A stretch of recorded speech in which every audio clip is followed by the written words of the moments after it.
Queridos amigos, aquí de nuevo con vosotros, en este programa que tantísima gente está ya viendo y dándonos noticias de que están estudiando sus Biblias, apuntando todos los versículos que estamos aquí exponiendo para todos vosotros, porque lo que nos hace falta es el pan nuestro de cada día. Pero ese pan espiritual, ese pan que alimenta el alma, ese pan que alimenta el espíritu. Por eso queremos que en estos programas tengáis vuestra libreta, tengáis vuestro lápiz, vuestro bolígrafo y apuntéis lo que vamos diciendo, porque esto os ayudará diariamente también a llegar a conocer más a nuestro Señor Jesús, porque la vida eterna, dice Juan 17:3, la vida eterna es esta, que te conozcan a ti y a tu Hijo Jesucristo al que has enviado. Esta es la vida eterna, el conocimiento. Y para llegar al conocimiento hace falta la lectura, el estudio, el estar constantemente en disposición de encontrarse con Jesús. Pues muy bien, en esta ocasión hemos invitado a un amigo nuestro, conocido ya por todos nosotros en estos programas, y es Antonio del Pino. Bienvenido, Antonio, a este programa. Muy bien, muchas gracias. Bien hallado. La verdad es que me encuentro ya como en casa. Esto es formidable. Compartir contigo las reuniones aquí está siendo ya un hábito para mí y me encuentro muy bien. Muchas gracias por tu invitación. Muy bien, Antonio. Bueno, pues lo tenemos aquí. Él, como sabéis, es psicólogo. Él también ayuda muchísimo a aquellas personas que necesitan de esos consejos tan necesarios, porque a veces nuestra mente se encuentra un poco distorsionada, pero ahí él está, totalmente decidido a ayudar a aquellas personas que lo necesiten. Bien, pues en esta ocasión vamos a estudiar un tema que lo he titulado El Día del Señor. ¿Por qué lo he titulado así? Porque Pedro lo que está comentando en esta segunda carta es que hay unos enemigos externos, pero también hay unos enemigos internos. Entonces vamos a abocarnos al estudio de qué es ese día del Señor, ese Yom Yahvé, que se dice en hebreo. Es un día de juicio donde todos aquellos que han ido en contra del propósito, del objetivo, de la misión de Jesús, pues tendrán que ser juzgados y se les aplicará esta sentencia. Y Pedro puntualiza este juicio que vamos a ver. La primera pregunta que quiero lanzarte, mi querido amigo Antonio, es la siguiente. Pedro tenía bien claro que era uno más de los profetas del Antiguo Testamento, se consideraba tan inspirado como ellos. ¿Cómo podemos nosotros ver que Pedro tenía la suficiente realidad, conciencia, de que estaba escribiendo unas cartas que iban a hacer mucho bien y que estaban siendo inspiradas por el Señor? Bueno, pues para ser la primera pregunta no está mal. No está mal. He ido al punto. La palabra profeta, nosotros la catalogamos solamente como aquellos, en principio, como aquellos que fueron inspirados antes de que Jesús viniese a este mundo.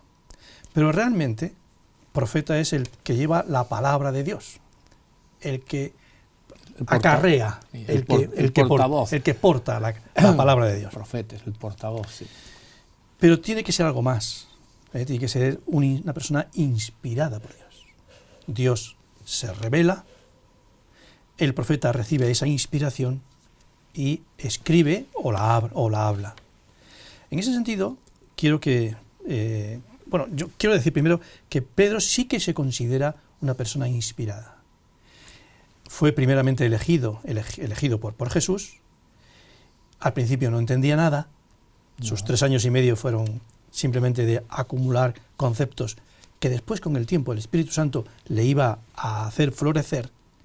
Pero después, cuando el Espíritu Santo llegó la lluvia y florecieron todas esas ideas, él comprendió perfectamente tantas cosas como Jesús le había comentado a él y a sus compañeros. Esa lluvia que te refieres, que es cuando el derramamiento del Espíritu Santo, allá claro, en el Pentecostés. Exactamente, exactamente.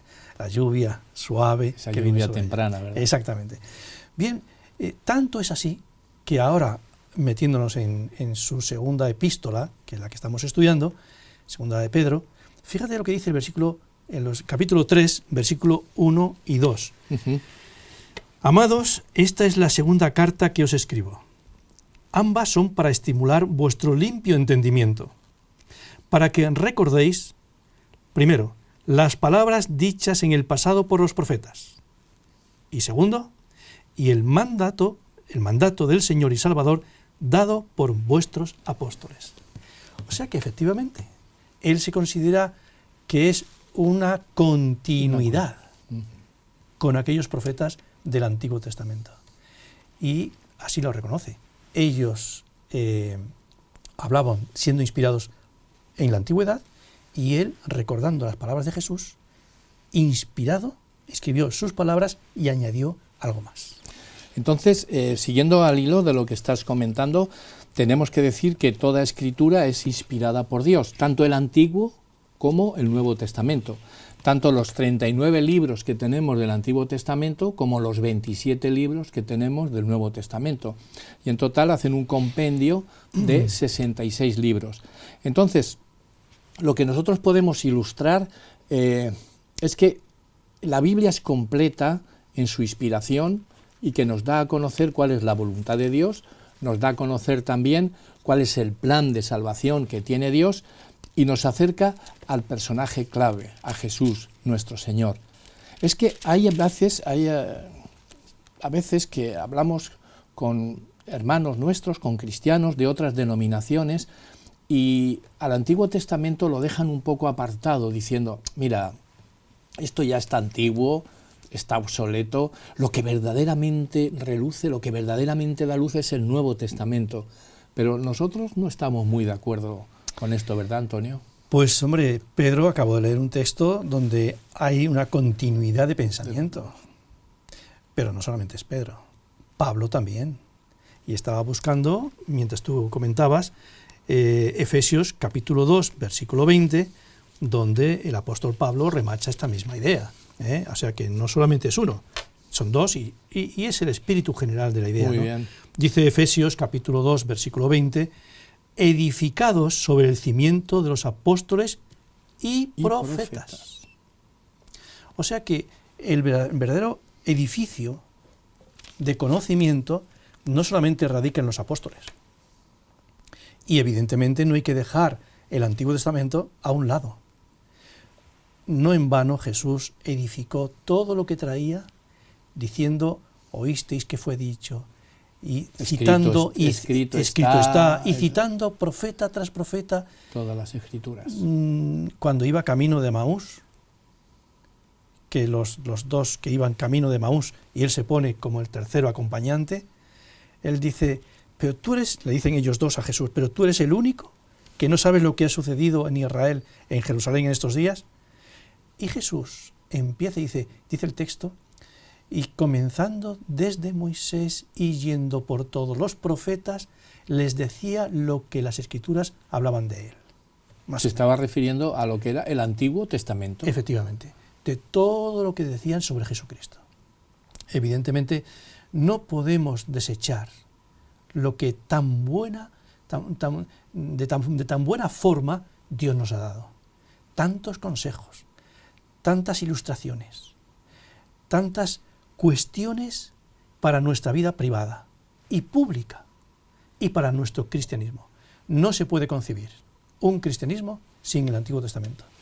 Pablo lo tenía claro, cimentado sobre apóstoles y profetas.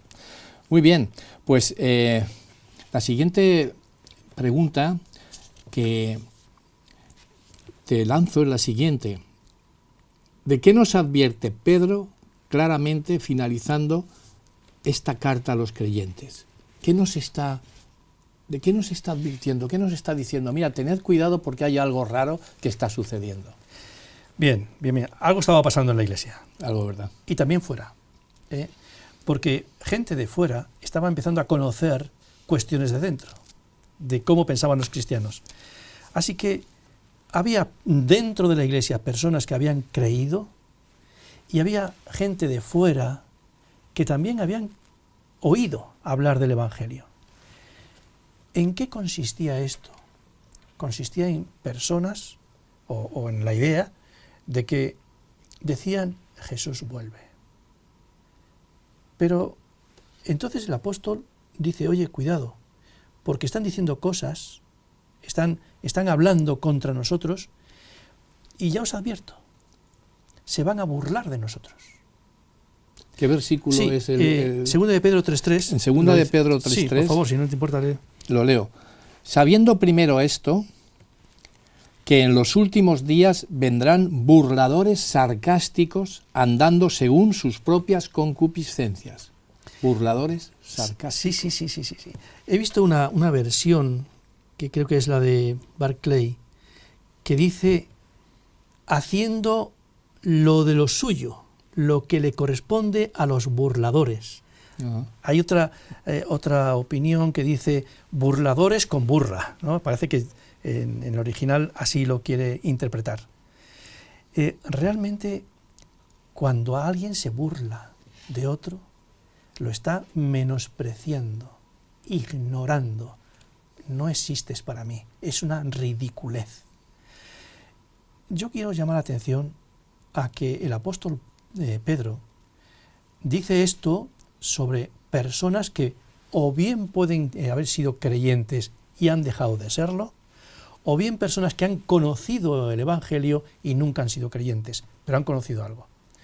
Pero quiero llamar la atención el mismo versículo 3. Sí. Fíjate que hay algo muy interesante, porque dice, ante todo sabed que en los últimos días, y no quiero dejar escapar este detalle, porque si bien ha habido burladores del cristianismo siempre, esta expresión se hace más real para nosotros, los que vivimos en los últimos tiempos. Así que hoy en día se nos achaca de muchas cosas y se nos burlan de nosotros. Es verdad, porque la gente ya no piensa ni cree, no cree en Dios. Creer en Dios es algo infantil, algo que para una persona equilibrada no tiene sentido. Lo cierto es que aquí está dando Pedro estos consejos para los últimos tiempos, que uno de los problemas que habría sería estos burladores sarcásticos que decían cosas como las siguientes, en el versículo 4, ¿dónde está la promesa de su venida? ¿Por qué desde el día en que los padres durmieron todas las cosas permanecen como estaban desde el principio de la creación? Efectivamente. ¿Dónde está esa promesa que vosotros habláis? Nosotros, Antonio, como adventistas del séptimo día, tenemos ya en el mismo nombre de nuestra denominación, tenemos dos mensajes claros. Uno es el de adventista, que nosotros estamos esperando el advenimiento de Jesús, y otro es del séptimo día, que guardamos el día del sábado, el día que en la Biblia expone claramente en sus 10 mandamientos. En el cuarto mandamiento habla de acuérdate del día del sábado. Pero llevamos ya con nosotros el ser adventistas. Y como aquí ya Pedro, hace ya 2000 años, dice, mirad que esos burladores os dirán, ¿dónde está la promesa de su venida? Si todo sigue igual, ¿qué estáis haciendo? Uh-huh.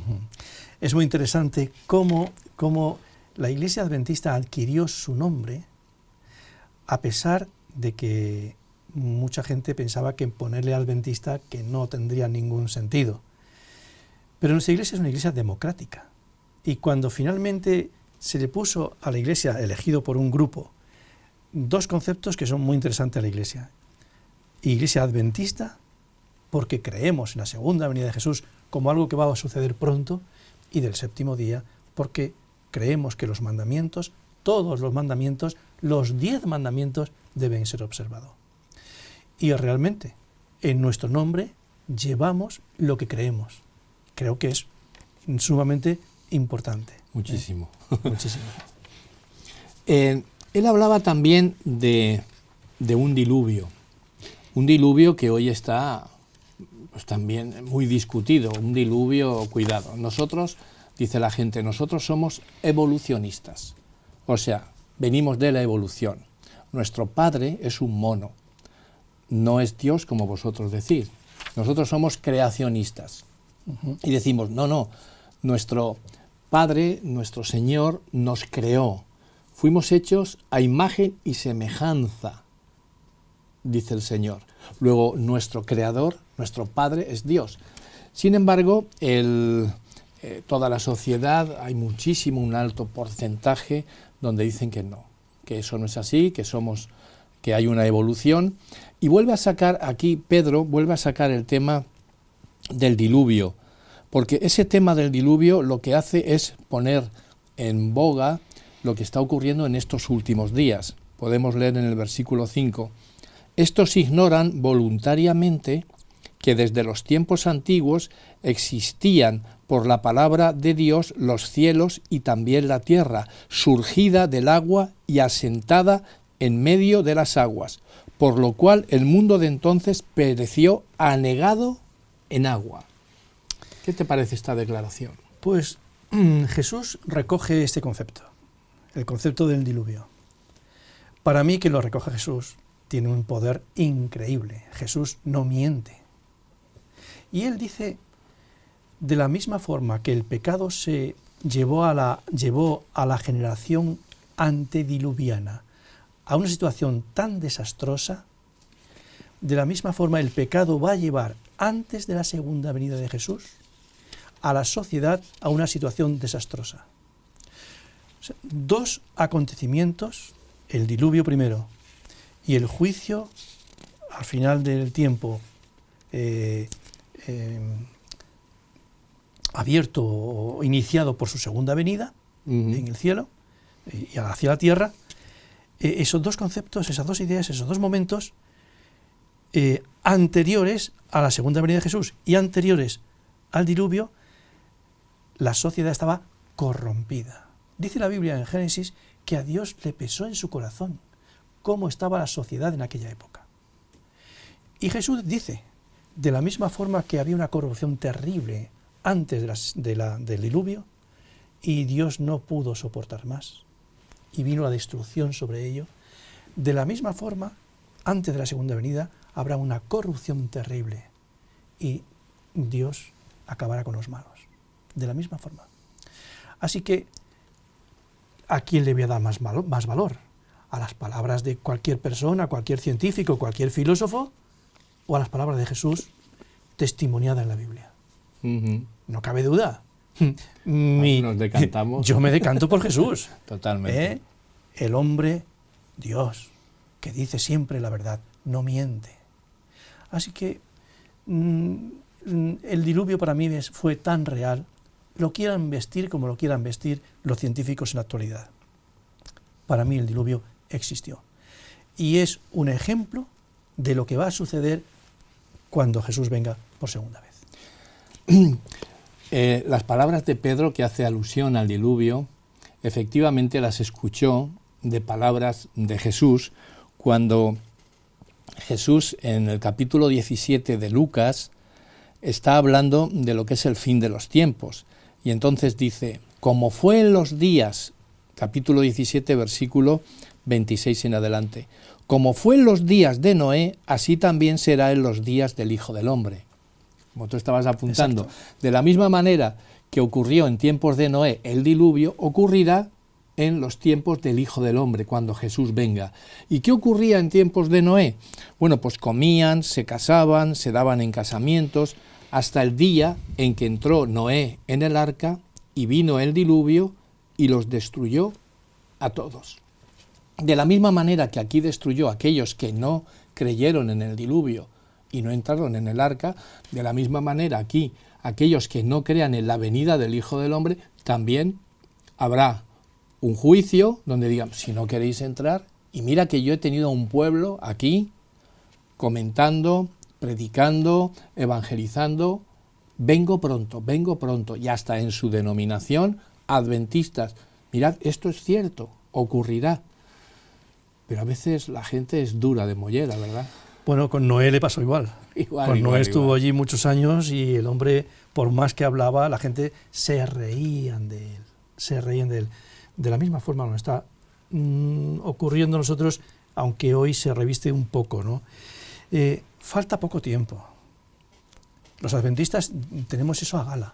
Falta poco tiempo a gala, pero basado en la palabra de Dios. No estamos haciendo una cosa, no estamos haciendo religión ficción. Es religión basada en la palabra de Dios. Jesús viene pronto. Falta poco tiempo para que Él vuelva según indican las profecías. Y es el momento de nuestra preparación.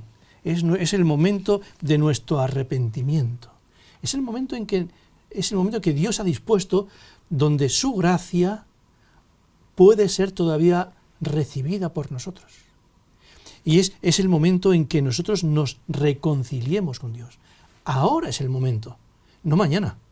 Porque mañana puede ser que yo no esté aquí, no exista. Ahora es el momento. Dios es bueno con nosotros. Dios es muy bueno. Y Él alarga el tiempo. Y tiene paciencia, dice el texto, no queriendo que ninguno perezca, sino que todos vayamos al arrepentimiento. Qué bueno es, ¿no? Es precioso. Las palabras de Jesús a los apóstoles, que yo me imagino allí Jesús predicando, los apóstoles mirándole, viéndole, diciendo, ¿qué palabras tiene? ¿Recuerdas aquella parábola que dijo Jesús en Mateo 25, hablando de las 10 vírgenes, que dice, capítulo 25, versículo 5, y tardándose el esposo, cabecearon todas y se durmieron. Esto es. Todas cabecean y todas se duermen. ¿Es que estamos también nosotros adormecidos y ya no impacta en el cristiano la promesa de que Jesús viene pronto? ¿Qué nos está ocurriendo, Antonio? Bueno, veo que has sacado la parábola de las 10 vírgenes a colación y hay que enmarcarlo un poquito, ¿no? Porque tiene detalles muy interesantes en estos efectos. Y ¿sabéis? Las bodas en Canaán eran un poco diferentes a las nuestras, ¿no? Ahí el novio iba a casa de la novia y era acompañado por una comitiva. La comitiva, en este caso, eran 10 vírgenes que estaban, después vendrían con más amigos, etcétera, ¿no? Pero había 10 vírgenes que estaban esperándole. Esperando al esposo. Y había 5 que se llamaban prudentes. ¿Por qué eran prudentes? Porque llevaban su lámpara y además llevaban una vasija adicional de aceite por si acaso se le acababa el aceite de la lámpara. Pero ¿y las imprudentes, o sea, las fatuas? ¿Por qué se las llama así? Porque solamente llevaban la lámpara, no llevaban aceite adicional. Todas cabecean porque el novio se tarda en venir. Las prudentes y las insensatas. ¿Qué quiere decir? ¿Que la Iglesia Adventista también estamos un poco dormidos? Puede ser. Puede ser que tengamos el conocimiento de la verdad según aparece en la Biblia y la Iglesia Adventista sea una iglesia que está ahí esperando al esposo con sus lámparas. Es posible. Da luz a los demás, es posible. Pero la Virgen estaba dormida. Todas estaban dormidas. Todas. Y es interesante porque cuando el novio aparece, entonces todas se despiertan, pero unas tienen el Espíritu Santo, el aceite adicional, y otras no. Es el momento de tener el Espíritu Santo. Es el momento en que nosotros tenemos ahora, que aunque estemos dormidos, llenar nuestro depósito con el Espíritu Santo, que es el aceite que está simbolizado en la parábola, ¿no? Totalmente de acuerdo contigo, porque efectivamente a veces, bueno, pues uno va por las iglesias y tú también como departamental pues vas por las iglesias y ves que los sábados por la mañana pues tenemos a las iglesias llenas, pero el sábado no es por la mañana, el sábado también es por la tarde. Entonces por la tarde vemos que ya no están todos los que debieran estar, porque por la tarde nosotros como departamentales, bueno, pues vamos visitando iglesias y por la tarde es cuando hay el programa de formación, de instrucción, y ahí la gente pues dice, bueno, pues yo ya con lo que sé ya tengo suficiente. No, ahí es donde también, ya que viene alguien que viene a formar, a instruir, que viene a aconsejar, bueno, pues ahí debería de estar también la mayoría de la gente, sin embargo no está. Yo veo ahí, Antonio, pues un adormecimiento, ¿no? que ya se está cabeceando y hemos estado predicando tanto tiempo la venida que necesitamos pedir el Espíritu Santo para que renueve en nosotros la esperanza de esa... La vitalidad cristiana. Totalmente. La vitalidad cristiana, la vida cristiana.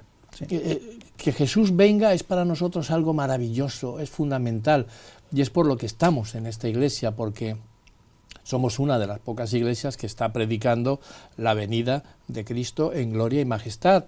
Y tú apuntabas, en los últimos tiempos estamos ya, y todo lo que está ocurriendo previo al diluvio está ocurriendo ahora también. Prepárate. Totalmente. Sé sobrio, vela, prepárate, porque no sabéis el día ni la hora cuando va a venir el Hijo del Hombre. Yo quisiera contarte una pequeña historia que cuento en algún culto, sí, que creo que viene a colación. Es el momento. O sea, el momento de preparación es un momento muy importante. Las personas no pueden dejar al azar cuándo van a decidirse. Déjame que te cuente una pequeña anécdota. Adelante, adelante. Ocurrió hace años, una historia verídica, ocurrió hace años en las costas norte de Irlanda del Norte. Allí hay una zona donde las piedras, las rocas, sobresalen mucho del agua. Y por allí tienen que girar los barcos y muchos de ellos encallan, se destrozan y mucha gente puede morir. Eso ya lo sabían los lugareños de la zona de allí en Irlanda, y ellos más o menos tenían preparadas sus barquitas por si acaso había un naufragio. Bueno, pasaba por allí un barco mercante.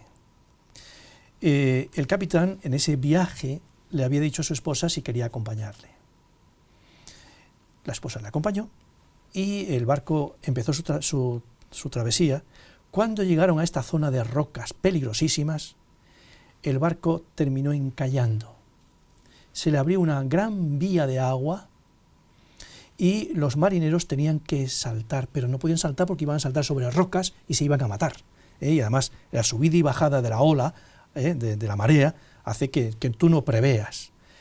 Los lugareños echaron enseguida sus barcas para rescatar a los marineros. Y entonces cuando estaban allí debajo del barco, subían y bajaban a la par que el barco. Y entonces hubo un momento en que los marineros dijeron, tiraros. Los que iban, los salvadores dijeron, tiraros. Y entonces, cuando subía el barquito pequeño y estaba más cerca de la cubierta, entonces los marineros se tiraban y caían en el barquito pequeño, en la barca. Bueno, llegó un momento en que tenía que saltar la mujer. La mujer no estaba tan adiestrada en estos asuntos del mar. Y entonces su marido, el capitán, le dijo, mira cariño, hazlo como yo lo hago. Y entonces cuando subió una barquita y se acercó más a la cubierta, el capitán aprovechó y se tiró y dice, así cariño, tienes que hacerlo, ¿ves? Así caerás dentro de la barca. Le tocaba el turno a la mujer y de repente la barquita subió, pero ella tuvo miedo y no se decidió a tirarse. No se lanzó. Y entonces cuando la barquita estaba bajando y alejándose del barco, entonces ella dijo, ahora. Y desperdició su momento. Y esa mujer murió. Sí. Hay un momento para decirle al Señor, Señor, aquí estoy. Y el momento no es mañana, el momento es hoy. El momento es hoy. El momento es hoy. Muy bonita ilustración, Antonio, donde vemos que efectivamente si hoy nos lo pone delante, hoy tenemos que decirle, aquí estoy, Señor. Y la última pregunta que quiero hacerte es la siguiente. ¿Has notado que Pedro en su tiempo equipara las epístolas de Pablo con las escrituras del Antiguo Testamento? Esto es emocionante. Esto es muy interesante porque la verdad es que se piropean. Pablo a Pedro, Pedro a Pablo. Y aquí yo veo que en fin, Pablo habla de los apóstoles, le dice edificado sobre los apóstoles, hay un piropeo ahí de parte de Pablo. Y ahora aquí Pedro hace lo mismo. Y podemos leerlo. Por supuesto, vamos a leerlo. En 2 de Pedro, capítulo 3, versículos 15 y 16. Sí. ¿Lo quieres leer? Dice, y considerad que la longanimidad de nuestro Señor es para salvación, como también nuestro amado hermano Pablo, según la sabiduría que le ha sido dada, os ha escrito. Asimismo, en todas sus epístolas, entre las cuales hay algunas difíciles de entender, las cuales los indoctos e inconstantes tuercen como también las demás escrituras para su propia perdición. Muy bien. Bueno, pues es la última frase la que nos da el pie para hablar de esto. Sí, señor. Evidentemente, esta frasecita que dice, como también las otras escrituras. Las únicas escrituras que había en aquella época era el Antiguo Testamento. El Antiguo Testamento. O sea, que la que usó Jesús y la que después los discípulos estaban usando, ¿no?, para todos estos comentarios y para sus escrituras. El propio Pedro, con su preparación, su dedicación, su entrega, e inspirado por el Espíritu Santo, que es lo más importante, habla de que algunos que son indoctos. ¿Qué significa indoctos? Aquellos que no conocen. E inconstantes. ¿Quiénes son esos inconstantes? Aquellos que no perseveran en la búsqueda de algo. Así que dice el texto, los indoctos e inconstantes tuercen. ¿Qué torcían? Torcían el espíritu que emana siempre de la palabra de Dios. Yo estoy seguro de que hay un hilo de oro conductor que va desde el Génesis hasta el Apocalipsis. Totalmente de acuerdo. Y es un hilo que está dado por una mente privilegiada que es la mente de Dios. Y aun cuando durante más de 1000 años, desde que se escribió la Biblia, desde el primero que escribió Moisés hasta el último que escribe Juan, esos más de 1000 años de escritura, en cada uno de ellos se ve una línea conductora que une a todos. Y aquí Pedro está diciendo, mirad, o somos sabios y aprendemos y conocemos, y además somos constantes en saber estas cosas, o la cosa no va a funcionar bien. Hay personas que sin conocer bien la palabra de Dios están retorciendo el Evangelio. Y eso no puede ser así. No debe ser así. Nosotros debemos de saber, de conocer la palabra de Dios, ponerla en práctica y decir, Señor, yo sé lo que tú quieres de mí y quiero cada día saber más para conocerte más y para conocerte mejor. Sí, y así hemos comenzado, esos burladores sarcásticos que creen que saben, que son doctores en todo, pero inconstantes, van y vienen, van y vienen. Pedro dice, mirad, aquí están mis cartas, que también son inspiradas, pero también están las cartas de Pablo.